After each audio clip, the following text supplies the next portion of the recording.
নমস্কাৰ, এই মুহূৰ্তত দিবলৈ লৈছোঁ আজিৰ সন্ধিয়াৰ বহুকেইটা গুৰুত্বপূৰ্ণ খবৰ। আজি হৈছে ৩ জুলাই। আজিৰ সন্ধিয়াৰ প্ৰথমটো খবৰ হৈছে এটা বিগ ব্ৰেকিং নিউজ। ইৰাণৰ পূৰ্বৰ সৰ্বোচ্চ নেতা আয়াতুল্লাহ আলী খেমেনীৰ জানাজাৰ প্ৰক্ৰিয়া আৰম্ভ। লাখ লাখ জনতাৰ উপস্থিতিত আৰম্ভ হৈছে জানাজাৰ প্ৰক্ৰিয়া। যোৱা বৃহস্পতিবাৰে নিশা তেহৰানত জনসমক্ষলৈ অনা হৈছে খেমেনীৰ কফিন। ইৰাণৰ পূৰ্বৰ সৰ্বোচ্চ ধৰ্মীয় নেতাগৰাকীৰ জানাজা প্ৰক্ৰিয়া আৰম্ভ। আয়াতুল্লাহ আলী খেমেনীৰ কফিন ৰখা হৈছে ইমাম খমেনী হুচাইনিয়াত। পূৰ্বৰ সুপ্ৰিম লিডাৰজনক শেষ শ্ৰদ্ধা জ্ঞাপনৰ বাবে ওলাই আহিল ইৰাণবাসী।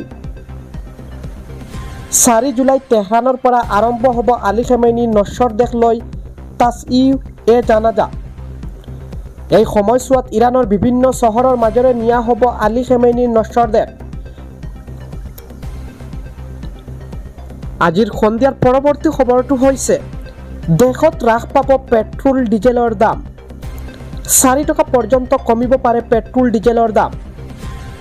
কেন্দ্ৰীয় পেট্ৰলিয়াম মন্ত্ৰী হৰদীপ সিং পুৰীৰ ইংগিত। আন্তঃৰাষ্ট্ৰীয় বজাৰত হ্ৰাস পাইছে খাৰুৱা তেলৰ দাম।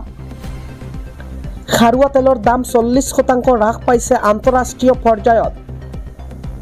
হৰমুজ প্ৰণালীৰে জাহাজৰ চলাচল আৰম্ভ হোৱাৰ পাছতে হ্ৰাস পাইছে খাৰুৱা তেলৰ দাম। খাৰুৱা তেলৰ দাম বৰ্তমানৰ দৰে থাকিলে পেট্ৰল ডিজেলৰ দাম হ্ৰাসৰ চিন্তা কৰিব পাৰে চৰকাৰে। অৱশ্যে এতিয়াও ৭৮,৭৮১ কোটি টকা লোকচান ভৰি আছে তেল কোম্পানীসমূহে। আজিৰ সন্ধিয়াৰ পৰৱৰ্তী খবৰটো হৈছে এটা ব্ৰেকিং নিউজ। মছজিদ নহয়, এইবাৰ একেলগে মন্দিৰৰ ওপৰত চলোৱা হ'ব বুলডোজাৰ। একেলগে ভাঙি পেলোৱা হ'ব ৩টাকৈ মন্দিৰ। এফালৰ পৰা প্ৰশাসনে ভাঙি গ'ল মন্দিৰ। কেৱল মন্দিৰেই নহয়, কেইবাটাও পৰিয়ালৰ বাসগৃহ ধ্বংস। বকলিয়াঘাটৰ প্ৰশাসনৰ বুলডোজাৰ মুঠ। আমি পুনৰবাৰ জনাই আছোঁ, ধ্বংস কৰা হ'ব ৰাম জানকী মন্দিৰ, ৰাম ঠাকুৰ মন্দিৰ আৰু শিৱ মন্দিৰ। সাংবাদিককো বাতৰি পৰিৱেশনত বাধা প্ৰশাসনৰ। উচ্চস্থলীৰ পৰা ২০০ মিটাৰ আঁতৰত প্ৰশাসনৰ বেৰিগেড পাৰ হ'বলৈ দিয়া নাই সাংবাদিকক। আজিৰ সন্ধিয়াৰ পৰৱৰ্তী খবৰটো হৈছে এটা বিগ ব্ৰেকিং নিউজ। এটা গুৰুত্বপূৰ্ণ খবৰ। এটা এপক লৈ বৰ্তমান সময়ত দেশজুৰি সৃষ্টি হৈছে চাঞ্চল্য। চলন্ত ই ৰিক্সা ছেকেণ্ডত ৰখাই দিয়ে বেট BMS এপে। আমি পুনৰবাৰ জনাই আছোঁ, ৰাজ্যৰ প্ৰান্তে প্ৰান্তে বন্ধ হৈ পৰিছে বেটাৰী চালিত ই ৰিক্সাসমূহ। জীৱিকাৰ বাবে ই ৰিক্সা চলোৱা চালক পৰিছে বিপদত। সমগ্ৰ ঘটনাৰ এতিয়া তদন্ত আৰম্ভ কৰিছে চৰকাৰে। ই ৰিক্সা বন্ধ কৰি দিয়া হৈছে সম্পূৰ্ণৰূপে বেআইনী। বেট BMS ব্যৱহাৰকাৰীৰ হ'ব ৩ বছৰ জেল আৰু ৫ লাখ টকাৰ জৰিমনা। আমি পুনৰবাৰ জনাই আছোঁ, বেট BMS এপৰ সকলো তথ্যৰ তদন্ত আৰম্ভ কৰিছে চৰকাৰে। যিকোনো সময়ত বিপদত পৰিব পাৰে বেট BMS ব্যৱহাৰকাৰী। আজিৰ সন্ধিয়াৰ পৰৱৰ্তী খবৰটো হৈছে কলিয়াবৰত বন্যহস্তীৰ আক্ৰমণত প্ৰাণ গৈছে এজনৰ। কলিয়াবৰৰ কামাখ্যা গাঁৱত এই ঘটনা। নিহত ব্যক্তিজনৰ নাম হৈছে জিতন গৌৰ। কামাখ্যা সংৰক্ষিত বনাঞ্চল অঞ্চলৰ পৰা ওলাই অহা হাতীয়ে কৰে আক্ৰমণ। নিশা ঘটনাস্থলীত বন বিভাগৰ লোক উপস্থিত নোহোৱাৰ অভিযোগ। আজিৰ সন্ধিয়াৰ পৰৱৰ্তী খবৰটো হৈছে গুৱাহাটী মহানগৰীত গ্ৰীণ বাছৰ অথপালি। গ্ৰীণ বাছৰ দৌৰাত্মত গুৱাহাটী। ফাঁচী বজাৰত ভয়ংকৰ দুৰ্ঘটনা। আগবাঢ়িছোঁ সন্ধিয়াৰ পৰৱৰ্তী খবৰটো। গণেশগুৰিৰ পিছত এইবাৰ দেৰগাঁৱত জুবিন গাৰ্গৰ অপমান। গোলাঘাট দেৰগাঁও নগৰত মচি পেলোৱা হৈছে জুবিন গাৰ্গৰ ছবি। দেৰগাঁৱৰ মদন কাংকানী নামৰ এজন ব্যৱসায়ীৰ দৃষ্টতা। ব্যৱসায়ীগৰাকীয়ে মচি পেলালে হিয়াৰ আমোটুগৰাকীৰ ছবি।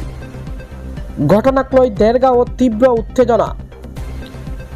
জুবিন অনুৰাগীৰ তীব্ৰ প্ৰতিবাদ আৰম্ভ। দিবলৈ লৈছোঁ আজিৰ সন্ধিয়াৰ পৰৱৰ্তী খবৰটো। এইবাৰ মহা বিপদত পৰিছে জনপ্ৰিয় ইউটিউবাৰ ধ্ৰুৱ ৰাতি। আঁতৰ হ'ব ইউটিউবৰ পৰা ধ্ৰুৱ ৰাতিৰ ভিডিঅ'।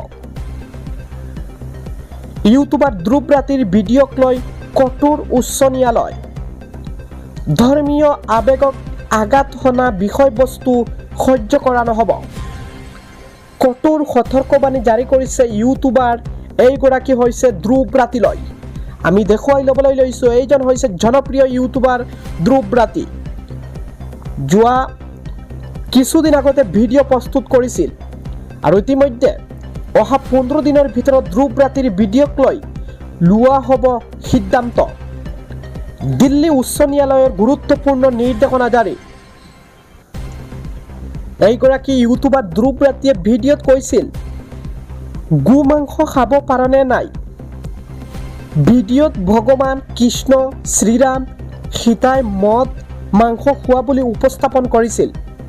আপত্তিজনক আৰু ঘৃণনীয় বিষয়বস্তু সংযোগ কৰিছিল ধ্ৰুৱ ৰাতিয়ে। এই ভিডিঅ'ই ধৰ্মীয় আৱেগত আঘাত সানিছে। আজিৰ সন্ধিয়াৰ পৰৱৰ্তী খবৰটো হৈছে এটা big breaking news. Ayatollah Ali খামেইনিৰ জানাজাত ভাৰতীয় ধৰ্মগুৰুৰ প্ৰাৰ্থনা। কাশ্মীৰৰ প্ৰাক্তন মুখ্যমন্ত্ৰী মেহবুবা মুফতি, কংগ্ৰেছ নেতা ছলমান খৰছিদৰ লগতে কেইবাগৰাকীও ভাৰতীয় উপস্থিত জানাজাত। আমি পোনপটীয়াকৈ মিডিল অসমৰ দৰ্শকসকলক দেখুৱাই ল'বলৈ লৈছোঁ। এয়া হৈছে কাশ্মীৰৰ প্ৰাক্তন মুখ্যমন্ত্ৰী মেহবুবা মুফতি, কংগ্ৰেছ নেতা ছলমান খৰছি। আজিৰ সন্ধিয়াৰ পৰৱৰ্তী খবৰটো হৈছে কোকৰাঝাৰ জিলাত কেইবাখনো নৌকা এম্বুলেন্স সেৱা মুকলি। পুনৰ বানপানৰ প্ৰতি লক্ষ্য ৰাখি এই সেৱা আৰম্ভ। সামাজিক মাধ্যমত জনালে ৰাজ্যৰ মুখ্যমন্ত্ৰী ডক্টৰ হিমন্ত বিশ্ব শৰ্মাই। আমি দেখুৱাই ল'বলৈ লৈছোঁ এয়া হৈছে কোকৰাঝাৰ জিলাৰ কেইবাখনো নৌকা এম্বুলেন্স। এয়া প্ৰত্যক্ষ কৰক।